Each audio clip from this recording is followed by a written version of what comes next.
I'm not even surprised anymore, not one bit. I've seen this exact pattern so many times that the shock has worn off completely. People like the animator AromieTheAnim keep circulating the same ugly script year after year. They point at someone in a fursuit or someone with a cartoon animal character and they scream that the person must be a zoophile.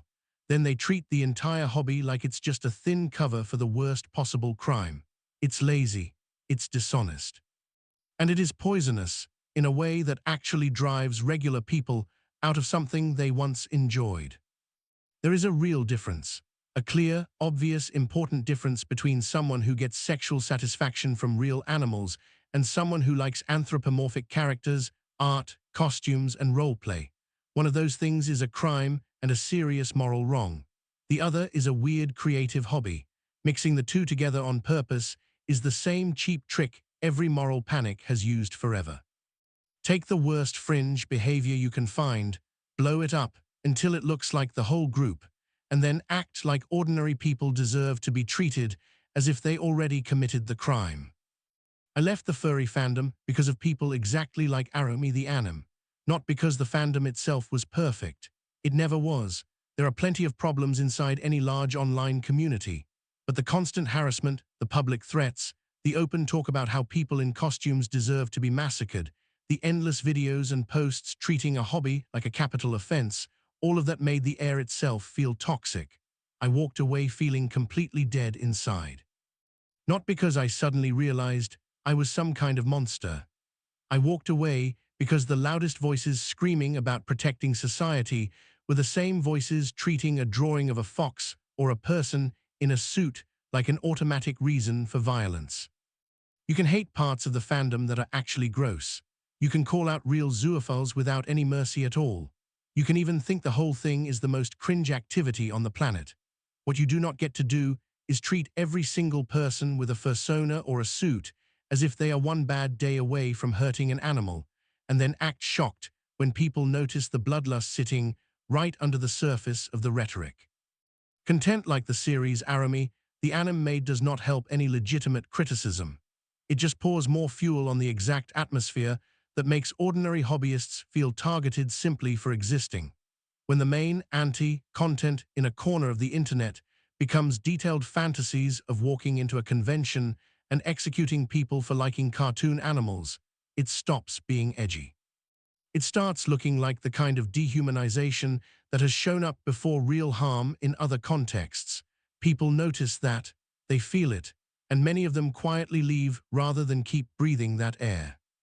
I used to enjoy the creative side of it, the art, the character design, the silly stories, the conventions where people just wanted to hang out in costumes and talk about their characters. None of that required anyone to cross any real ethical line. Most of the people I knew in the hobby were just awkward creative types who liked drawing or sewing or writing. Some of them were kids figuring themselves out. Some of them were adults with regular jobs who used the hobby as a stress outlet. Treating all of them as if they were the same as the tiny number of actual predators is not justice. It is collective punishment dressed up as moral clarity. The difference matters because once you erase it, you give permission for cruelty. Once you decide that the hobby itself is the crime, then any amount of hatred toward people who participate starts to feel justified in the minds of the people doing the hatting. That is how you end up with animations from AromieTheAnim that linger on throat-slitting and mass shootings and implied sexual violence against characters who represent real hobbyists.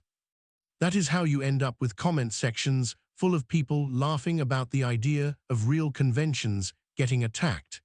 That is how you end up with former participants saying they left feeling hollow and dead inside. I'm not defending every single thing that has ever happened under the furry label. No honest person would. There have been predators who used the community as cover. There have been people who crossed lines with minors. There have been people who genuinely did have unhealthy interests in real animals and tried to normalize it. Those people should be called out, reported, and removed. But the existence of those people does not magically turn every artist, every suit maker, every convention attendee into a criminal. That leap is pure intellectual dishonesty. When someone like AromieTheAnim spends years making multiple episodes focused on the graphic destruction of furries, and when the tone of those episodes treats the violence as satisfying rather than tragic, people are allowed to find it disturbing. Fiction can explore dark subjects. Horror exists for a reason. But when the same creator keeps returning to the same target group over and over, and when the violence is framed with a clear sense of enjoyment, it stops looking like neutral storytelling and starts looking like a personal fixation. People notice the pattern, they talk about it, and some of them reasonably wonder what kind of mind keeps producing that specific fantasy. Still, even that does not give anyone permission to start treating every random person in a fursuit as a future target. The answer to ugly content is not more collective hatred. The answer is clearer distinctions. Real zoophilia is wrong. Predatory behavior is wrong. Using a hobby as cover for either of those things is wrong. Liking anthropomorphic art and dressing up is not the same category. Pretending it is just so you can feel righteous, while fantasizing about mass violence is a different kind of sickness. I remember the exact feeling when I finally decided to walk away. It was not dramatic. There was no big announcement. I just stopped posting, stopped drawing, stopped checking the usual sites. The silence that followed felt heavy. Something that used to be a source of fun and creativity had been turned into a source of dread because of the constant background noise of people who seemed to genuinely want harm to come to anyone associated with it. That dead feeling inside was not caused by the hobby itself. It was caused by the people who refused to see the difference between a costume and a crime, people like AromieTheAnim and the audience that cheers the work on. There is a particular kind of exhaustion that comes from watching the same argument play out for years. Someone points out a real problem in the community. Instead of dealing with that problem carefully, a whole crowd jumps in and starts treating the entire population as guilty. Then another crowd jumps in to defend every single person without exception. The middle ground, the place where most actual people live, gets erased. The people who just wanted to draw funny animals or sew a suit or attend a con end up squeezed between two extremes that both feel hostile. I do not miss the drama. I do not miss the purity tests. I do not miss the endless cycles of callouts and counter-callouts. What I do miss is the simple creative energy that existed before the loudest voices decided the hobby itself was the enemy. That energy was never pure. No large online space is. But it was possible to participate without feeling like you had a target painted on your back simply for existing there.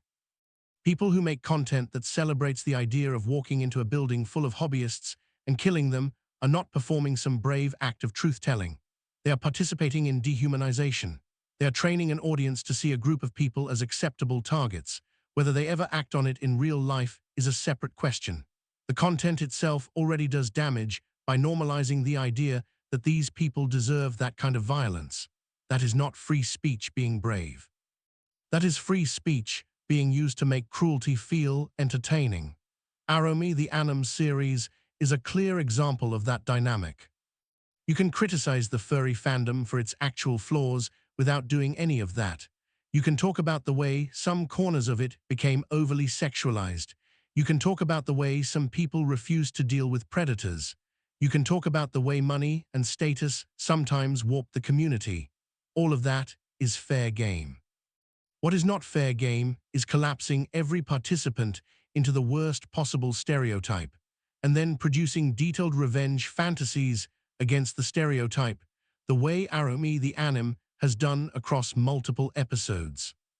The people who refuse to make the distinction are not protecting animals. They are not protecting children. They are not standing up for morality. They are indulging in a simplified worldview where an entire hobby becomes a convenient enemy. That worldview is attractive because it is easy. It requires no careful thinking. It requires no individual judgment. It just requires pointing at the costume and declaring the person underneath it already guilty.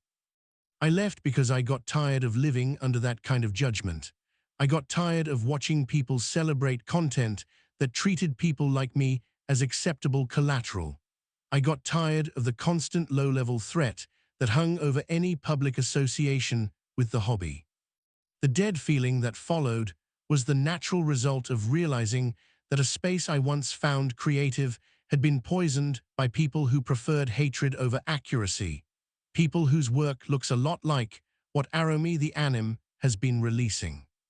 There is still a difference. There will always be a difference. Someone who draws a cartoon wolf and someone who wants to have sex with a real dog are not the same person. Someone who sews a fursuit and someone who abuses animals are not the same person. Someone who goes to a convention to hang out with friends and someone who commits crimes against living creatures are not the same person. Erasing those lines does not make anyone safer. It only makes cruelty easier. Animator AromieTheAnim, who keeps producing these detailed mass violence stories about furries, is free to make whatever fiction he wants. Audiences are free to find it disturbing. Former hobbyists are free to walk away and never look back. And anyone who still cares about clear thinking is free to keep insisting on the difference between a weird hobby and an actual crime. That insistence is not weakness. It is the only thing standing between criticism and pure collective punishment. I am done being surprised by any of it. The pattern is too old and too obvious. People will keep collapsing the categories because it feels good to have a simple enemy. They will keep producing and consuming content that treats an entire group as disposable. And people who just wanted a creative outlet will keep quietly leaving, carrying that hollow feeling with them. The only thing that changes is how tired you get of watching the same cycle repeat, especially when creators like AromieTheAnim keep feeding it with longer and more graphic installments. The distinction still matters. It mattered when I left. It matters now. And it will keep mattering every time someone tries to pretend that liking anthropomorphic characters is the same thing as the worst possible crime against animals. That pretense is a lie. The people who push the lie while celebrating fantasies of mass violence are not the moral authorities they pretend to be. They are just another group that found a convenient target and decided accuracy was optional. AromieTheAnim's work sits right in the middle of that pattern. I walked away dead inside. I stayed away because the alternative was continuing to breathe the same toxic air. And I will keep saying the same thing every time this particular brand of hatred shows up again. There is a difference. There has always been a difference. Refusing to see it does not make anyone righteous. It just makes the cruelty easier to justify.